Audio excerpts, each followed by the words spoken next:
নমস্কাৰ টাইমেটলৈ স্বাগতম মই অভিলাষ আৰু লৈ আহিছো এটা গুৰুত্বপূৰ্ণ খবৰ পুনৰ মুখ্যমন্ত্ৰী হ'ব ডক্টৰ হিমন্ত বিশ্ব শৰ্মা দ্বিতীয়বাৰলৈ মুখ্যমন্ত্ৰী হ'ব ডক্টৰ হিমন্ত বিশ্ব শৰ্মা তাৰ সমান্তৰালকৈ এনডিএ মিত্ৰজোঁটে এইবাৰ বৃহৎ সংখ্যক ভোটত লাভ কৰিব জয় ভৱিষ্যতবাণী কৰিছে বৰপেটা সত্ৰৰ ভৱিষ্যতবাণী কৰিছে অসমীয়া নৱবৰ্ষৰ প্ৰথম দিনটোতে বৃহৎ ভৱিষ্যতবাণী পুনৰ এবাৰ মুখ্যমন্ত্ৰী হ'ব ডক্টৰ হিমন্ত বিশ্ব শৰ্মা আৰু এই সন্দৰ্ভত সবিশেষ লৈ অহাৰ চেষ্টা কৰিছোঁ জনাই আছো টাইমেট বিগ ব্ৰেকিং ডাঙৰ খবৰ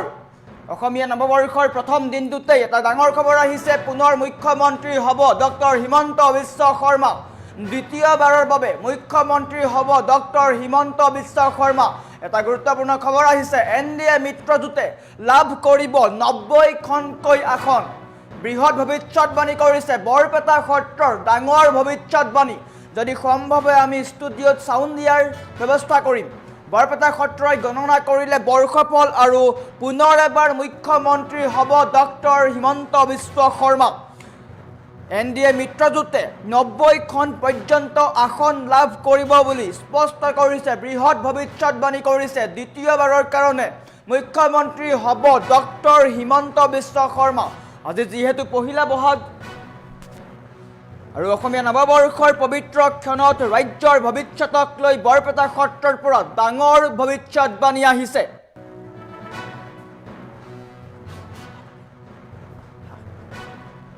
গুৰুত্বপূৰ্ণ খবৰ বৰপেটা সত্ৰৰ বৰ্ষফল গণনা পুনৰ মুখ্যমন্ত্ৰী হ'ব ডক্টৰ হিমন্ত বিশ্ব শৰ্মা বৃহৎ ভৱিষ্যতবাণী কৰিছে অসমীয়া নৱবৰ্ষৰ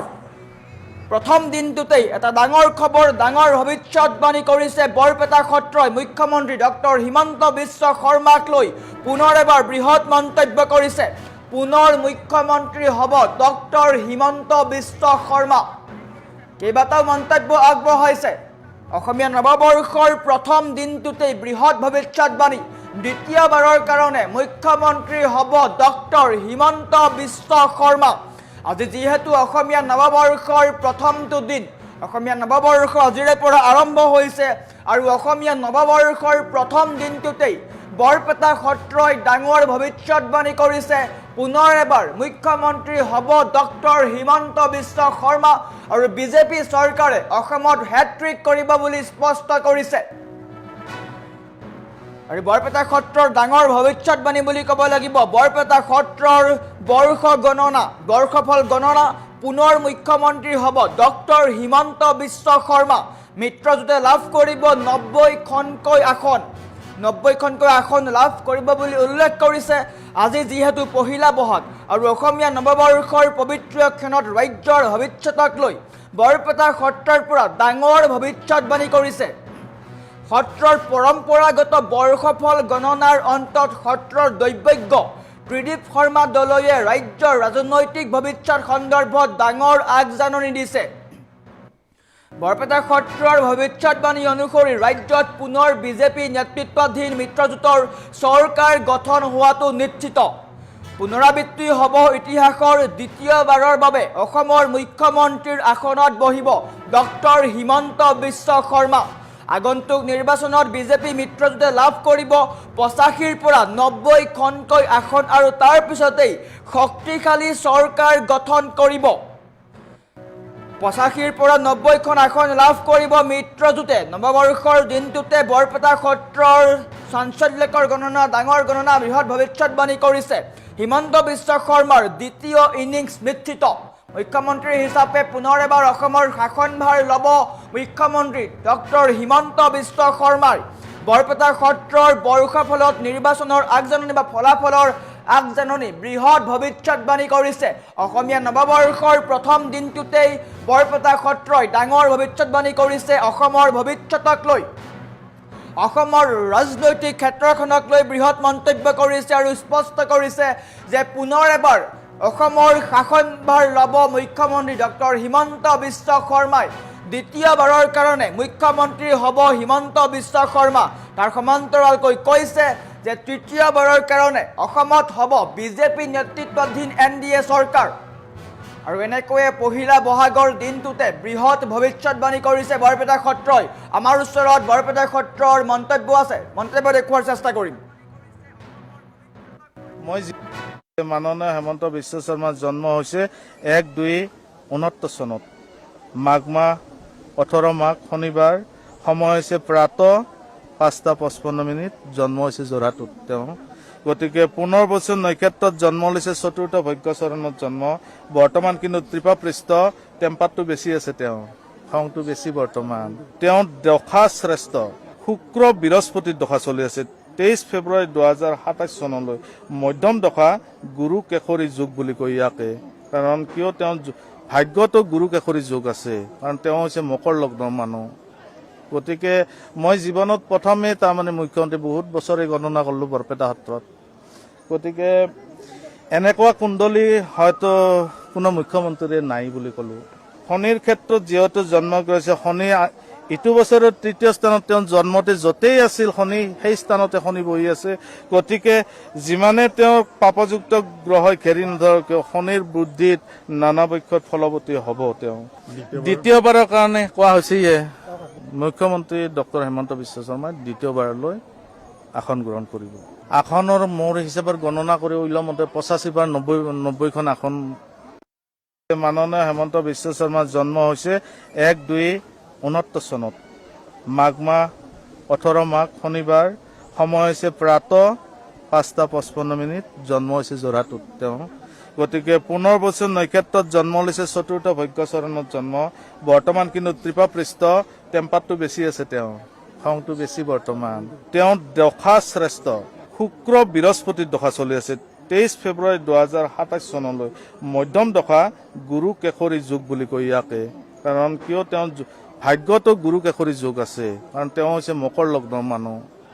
গতিকে মই জীৱনত প্ৰথমে তাৰমানে মুখ্যমন্ত্ৰী বহুত বছৰে গণনা কৰিলোঁ বৰপেটা সত্ৰত গতিকে এনেকুৱা কুণ্ডলী হয়তো কোনো মুখ্যমন্ত্ৰীৰে নাই বুলি ক'লোঁ শনিৰ ক্ষেত্ৰত যিহেতু জন্ম কৰিছে শনি ইটো বছৰৰ তৃতীয় স্থানত তেওঁ জন্মতে য'তেই আছিল শনি সেই স্থানতে শনি বহি আছে গতিকে যিমানে তেওঁ পাপযুক্ত গ্ৰহই ঘেৰি নধৰক শনিৰ বুদ্ধিত নানা পক্ষত ফলৱতী হ'ব তেওঁ দ্বিতীয়বাৰৰ কাৰণে কোৱা হৈছে মুখ্যমন্ত্ৰী ডক্টৰ হেমন্ত বিশ্ব শৰ্মাই দ্বিতীয়বাৰলৈ আসন গ্ৰহণ কৰিব আসনৰ মোৰ হিচাপত গণনা কৰি ওলোৱামতে 85-90খন আসন মাননীয় হেমন্ত বিশ্ব শৰ্মাৰ জন্ম হৈছে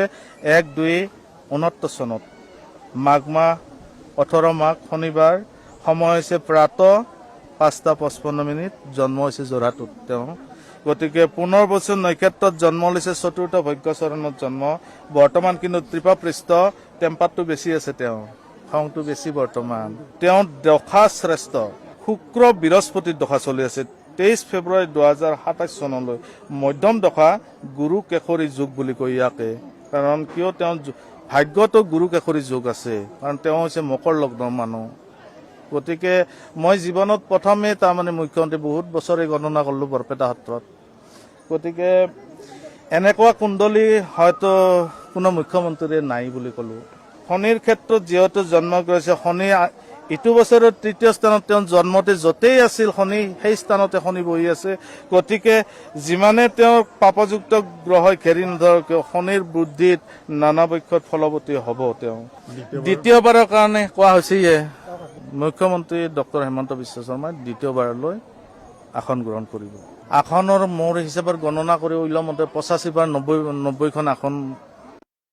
মাননীয় হেমন্ত বিশ্ব শৰ্মাৰ জন্ম হৈছে